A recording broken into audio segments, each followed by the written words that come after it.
یہ میرے سامنے قرآن مجید موجود ہے، میں اللہ کی قسم اٹھا کے کہتا ہوں جن لوگوں نے اپنے بچے مدرسوں میں اس نیت کے ساتھ ڈالے کہ یہ دین کی خدمت کے لیے وقف ہے، اللہ کی قسم ہے اللہ نے ان کو بھی اور پھر ان کے والدین کو بھی دونوں جہانوں میں کسی چیز کی تھوڑ نہیں آنے دی۔ یہ ہمارے ہاں جو علوم پڑھائے جاتے ہیں، یہ جی ہمارا بچہ ڈاکٹر بن جائے، یہ جناب انجینئر بن جائے، یہ وکیل بن جائیں، یہ جناب اپنا ڈپٹی کمشنر بن جائے، یہ فلاں بن جائے، یہ دنیاوی تعلیم کا ہمارا مقصد کیا ہوتا ہے؟ آپ اپنے بچوں کو مہنگے مہنگے اسکولوں میں آپ نے ڈالا ہوا ہے اور بڑی بڑی فیسیں دے رہے ہیں، غصہ نہ کیجیے گا، آپ کے بچوں کو پڑھانے کی نیت کیا ہے کہ وہ بڑے ہو کے ملک کی خدمت کریں گے، یہ نیت ہے آپ کی۔ ہماری نیت کیا ہوتی ہے؟ بڑا ہو جائے گا تو وکیل بن جائے گا، اور وکیل بن کے خاندان میں ایک بندہ وکیل ہونا ضروری ہے جی، کسی کو پھنڈنا پھنڈنا پائی جاتا ہے، کوئی مار شار کسی کو دسنی پہنتی ہے۔ ایک آدمی ہمارا جو ہے وہ ایس ایچ او گھر کا ایک فرد ضرور ہونا چاہیے جی، پھر بندے کا نظام ٹھیک رہتا ہے۔ یعنی پہلے دن ہم نے بچوں کو سکول کی تعلیم اس نیت پہ دی کہ کل کو یہ ہو کہ کوئی بدماش بنے گا، کوئی گنڈا بنے گا، یا بہت زیادہ میں پیسے کما کے دے گا۔ اور یہی وجہ ہے کہ 75 سالوں میں ہمارے ملک میں سب کچھ ہے، لیکن اس کے باوجود ہمارے اوپر جو لوگ ہیں وہ اس ملک کو لوٹ رہے ہیں۔ آپ اس ملک کی تباہی کا سبب کیا سیاستدانوں کو سمجھتے ہیں؟ یہ میرے سامنے قرآن مجید موجود ہے، صرف اس کی تباہی کی وجہ صرف سیاستدان نہیں، اس میں ہم بھی برابر کے شریک ہیں۔ ہم نے اپنے بچوں کو اس ملک کی خدمت کے لیے پڑھایا ہی نہیں ہے۔ بچہ ڈاکٹر بن کے آئے گا تو 5,000 روپیہ فی مریض سے جو ہے وہ پیسے لے گا۔ یہ 5-6 دن پہلے کراچی میں ایک ڈپٹی کمشنر کے گھر میں جو ہے وہ چھاپا پڑا ہے، اینٹی کرپشن کی ٹیم نے چھاپا ڈالا ہے۔ آپ جانتے ہیں ایک ڈی سی ایک کیا عہدہ ہوتا ہے؟ کتنا بڑا، ایک ضلع کا ہی ہے نا جی، ایک ضلع کا آفیسر ہے۔ آپ جانتے ہیں اس کے گھر سے کتنے پیسے نکلے ہیں؟ 5 کروڑ امریکی ڈالر نکلا اس کے گھر سے، جو کیش میں پڑا ہوا تھا۔ اور جو بانڈز وغیرہ تھے اور سونا تھا یا دیگر کرنسیاں تھیں وہ اس سے الگ تھیں۔ پچھلے دنوں انڈیا کے ایک ضعیف العمر میں عالم دین کا بیان سن رہا تھا، کسی نے مجھے ان کا کلپ دکھایا۔ انہوں نے کہا جب میری عمر 5 سال تھی نا، 5 سال کی عمر سے لے کے اس بڑھاپے کی عمر تک میں اللہ کو گواہ بنا کے کہہ سکتا ہوں میری کبھی تہجد کی نماز قضا نہیں ہوئی۔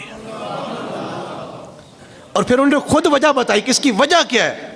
کہنے لگے میرے والدین نے لمبی عمریں پائی ہیں، لمبی عمریں پائی ہیں میرے والدین نے۔ پھر کیا ہوا ہے کہ جب تک میں نے ہوش سنبھالا اور جب تک میں نے ان کو دیکھا، ان کی زندگی کے آخری دن تک بھی میں نے کبھی ان کی تہجد کی نماز بھی قضا ہوتے نہیں دیکھی۔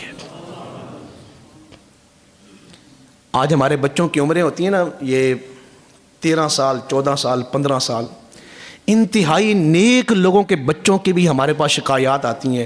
ہماری بیٹی چاہتی ہے جی میں نے فلاں جگہ پہ شادی کرنی ہے، ہمارا بیٹا کہتا ہے میں نے فلاں جگہ پہ شادی کرنی ہے۔ ماں باپ تنگ ہیں، بچے موبائل چھوڑنے کے لیے تیار ہی نہیں، دھمکیاں دیتے ہیں اگر آپ نے مجھ سے موبائل لیا تو میں تو گھر چھوڑ کے چلا جاؤں گا، یا آپ اگر مجھے موبائل نہیں لے کے دیں گے تو میں یوں کر دوں گا، میں یوں کر دوں گا۔ میرے سامنے قرآن مجید ہے، اسلامی تاریخ میں ایسے کئی بچوں کے واقعات میں نے پڑھے ہیں جن کی 13 سال کی عمر میں 14 سال کی عمر میں ان کو 100 سے زیادہ مرتبہ حضور کا دیدار ہو چکا تھا۔ اس کی وجہ کیا تھی؟ آج ہمیں لوگ کہتے ہیں جی بچے ہمارے نافرمان ہیں۔ بے شک اس میں کوئی شک نہیں کہ بچوں کے اوپر واجب ہے، فرض ہے کہ والدین کی خدمت کریں، لیکن اس سے زیادہ ذمہ داری والدین کی ہے کہ وہ اپنے بچوں کو سیدھا راستہ دکھائیں، دین کے راستے پہ ڈالیں ان کو۔ ہم نے بچوں کو دین بتایا کوئی نہیں۔ قرآن مجید آپ مدارس میں چلے جائیں، الحمدللہ خیر مدارس میں بڑی بڑی تعدادیں ہیں اب بچوں کی، ٹھیک ہے، لیکن اکثریت پھر بھی نہیں۔ ہماری اکثریت کا جو دھیان ہے وہ دنیا کی طرف ہے۔ بچے دنیا تو پڑھ لیتے ہیں، ان کو پتہ ہی نہیں ہوتا ابا کون ہے اور اماں کون ہے، ان کے حقوق کیا ہیں۔ عمر بن عبدالعزیز کا میں نے ایک دن واقعہ بیان کیا تھا کہ جب وہ آپ کا انتقال کا وقت قریب آیا نا تو آپ کا سالہ آیا، کہا عمر بن عبدالعزیز تم نے اپنی زندگی بھی برباد کر دی، چلے اپنا آپ نے نہیں سوچا، کچھ بچوں کا سوچ لیتے. آپ نے تو بچوں کے لیے بھی کچھ نہیں بنایا، نہ اپنے لیے کچھ بنایا نہ بچوں کے لیے بنایا. اب ذرا دلوں کو تھام کے سنیں جو اگلی بات میں کہنا چاہتا ہوں. تو عمر بن عبدالعزیز نے بچوں کو بلایا اور بلا کر کہا بیٹا، اور یہ جو بات میں کرنے لگا ہوں نا، شاید اتنے بڑے مجمع میں سے چند لوگ یہ بات کر سکیں جو عمر بن عبدالعزیز نے یہ بات کی اپنے بچوں سے. کیا کہا عمر بن عبدالعزیز نے بچوں سے؟ فرمایا بیٹا میں اللہ کو گواہ بنا کے کہتا ہوں میں نے کبھی بھی تمہیں لقمہ حرام نہیں کھلایا. تھوڑی مشکل بات ہے نا، اس لیے سبحان اللہ بھی تھوڑا مشکل ہے. اللہ اکبر. ہمارے ملک کی معیشت صرف حکمرانوں کو اسے تباہ نہیں ہوئی، جو ہمارے طریقے ہیں نا دکانداریوں کے اور بزنس کے اور کاروبار کے، اس وجہ سے بھی ہماری معیشت تباہ ہوئی ہے.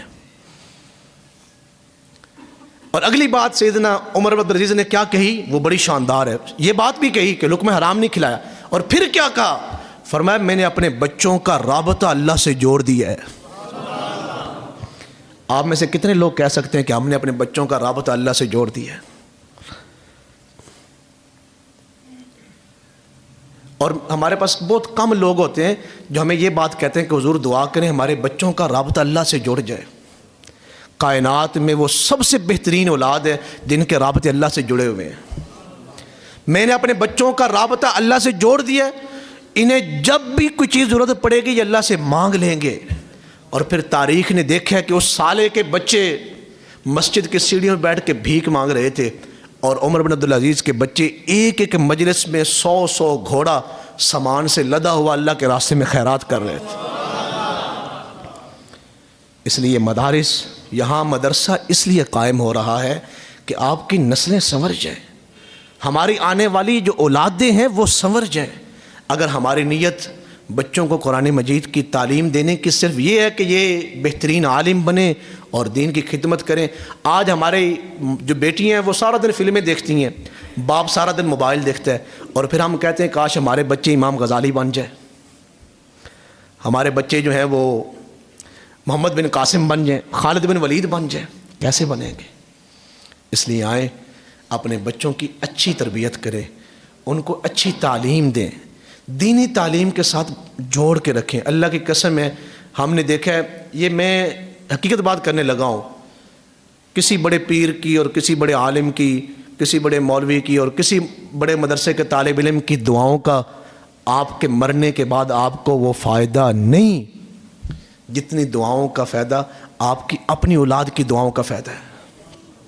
لیکن یہاں تو اولادوں کو جنازہ پڑھانا نہیں آتا، غسل دینا نہیں آتا، ان کو پتہ ہی نہیں ہے کہ ابے کے جنازے پہ ہم نے پڑھنا کیا ہے. اس لیے آئیں اپنی اولادوں کو مدارس میں داخل کروائیں.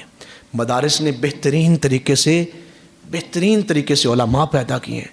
امام بخاری رحمۃ اللہ علیہ تاشقند گئے، تاشقند تو ایک مجلس میں تھے، تو لوگوں نے کہا جناب آپ نے آج امام بخاری ایسے نہیں ہو رہی. تو لوگوں نے کہا جناب جتنے آپ کے استاد ہیں نا، ہر استاد سے پڑھی ہوئی ہمیں ایک ایک حدیث سنا دے. امام بخاری نے وہاں ایک مجلس میں 1000 حدیث سنا دی، 1000 حدیث سنا دی. اور آپ کے جو استاد ہیں عبداللہ بن مبارک، ان کے آخری وقت میں کسی نے ان سے پوچھا کہ جناب آپ کی آخری خواہش کیا ہے؟ تو فوراً حضرت عبداللہ بن مبارک نے فرمایا میری آخری خواہش یہ ہے کوئی بندہ آ کے مجھے وہ حدیث مبارکہ سنائے جو میں نے آج تک نہ سنی ہو. یہ میری زندگی کی آخری خواہش ہے. اس لیے یہ کامیابی کے راستے ہیں. اللہ تعالیٰ میری گفتگو کو اپنی بارگاہ میں قبول فرمائے، اور اللہ ہمارے بچوں کو، ہماری اولادوں کو دین کی خدمت کا شرف بخشے. آپ جتنے لوگ بھی ہیں، یہ مدارس، یہ مساجد آپ کے تعاون سے چلتے ہیں. کسی نے وہ آج کل ہمارے یہاں بڑی پوسٹیں چلتی ہیں کہ مسجد میں یا مدرسے میں ایک بوری سیمنٹ دینے کی بجائے آپ کسی اور جگہ پہ خرچ کر لیں. یہ میرے سامنے قرآن مجید ہے. آپ کسی جگہ پہ 1000 روپیہ خرچ کریں، مسجد اور مدرسے میں صرف 1 روپیہ خرچ کریں، 1 روپیہ خرچ کرنے کا ثواب زیادہ ہے. یہ جن لوگوں نے مسجد کے لیے جگہ وقف کی تھی، اللہ ان کی قبروں کو منور فرمائے. ان کو تو وہ تو چلے گئے کب کہ کتنے سال ہو گئے، لیکن ہر سال کے بعد اس مسجد میں جگہ کم پڑ رہی ہے نمازیوں کی. یہ ساری کی ساری کمائی کن لوگوں نے کی ہے جنہوں نے یہ جگہ مقرر کی تھی. میں قبلہ عیسی صاحب کو بتا رہا تھا، آپ نے صوفی خورشید صاحب کا نام سنا ہوگا، ساگا والے جو تھے. یہاں مدرسہ ہے ہمارے یہاں جامعہ نعمانیہ، یہاں وہ ایک استاد کی تنخواہ دیتے تھے، ایک شاگرد ایک استاد. تو ہمارے یہاں لوگ تکلیفیں دینے والے زیادہ ہوتے ہیں، تو صوفی صاحب سے کہا وہ منڈا کسی اور مدرسے پڑھ لے گا جناب، استاد کوئی اور مسیح طلب لے گا، تو تنخواہ کیوں دیندے ہو؟ تو انہوں نے کہا میں نے اللہ کی رضا کے لیے پہلے مہینے جو تنخواہ دی تھی اس نیت کے ساتھ دی تھی کہ یہ میرے لیے صدقہ جاریہ بنے گی. تو لاکھوں کی تعداد میں اس مدرسے سے بچے فارغ ہوئے ہیں، اور آج بھی جائیں تو وہ مدرسہ بھرا ہوا ہے. کمائی کس نے کی ہے؟ یہ ہمارے ایکسپورٹروں کا بڑا دھیان ہے اس طرف، جناب ڈالر کا ریٹ یہ ہو گیا ہے تو فلانی یہ ہو گیا وہ ہو گیا، جناب فلاں ملک میں جانا ہے، فلاں ملک میں مال بھیجنا ہے. ان لوگوں کی کامیابی، صوفی خورشید صاحب کی کامیابی اس لیے بھی تھی کہ ان کا دھیان آخرت کی طرف بھی تھا کہ میں نے دینی کمائی بھی کر کے جانی ہے. اس لیے آپ کا یقیناً تعاون اس مسجد کے ساتھ، مدرسے کے ساتھ آلریڈی ہے. ہمیں آپ کی دعاؤں کی ضرورت ہے، اور دوسرا یہ کہ آپ اس میں ہمارے شانہ بشانہ کھڑے ہوں، اپنے بچوں کو داخل کروائیں تاکہ ان کی اچھی تعلیم اور اچھی تربیت کا ہم اہتمام کر سکیں.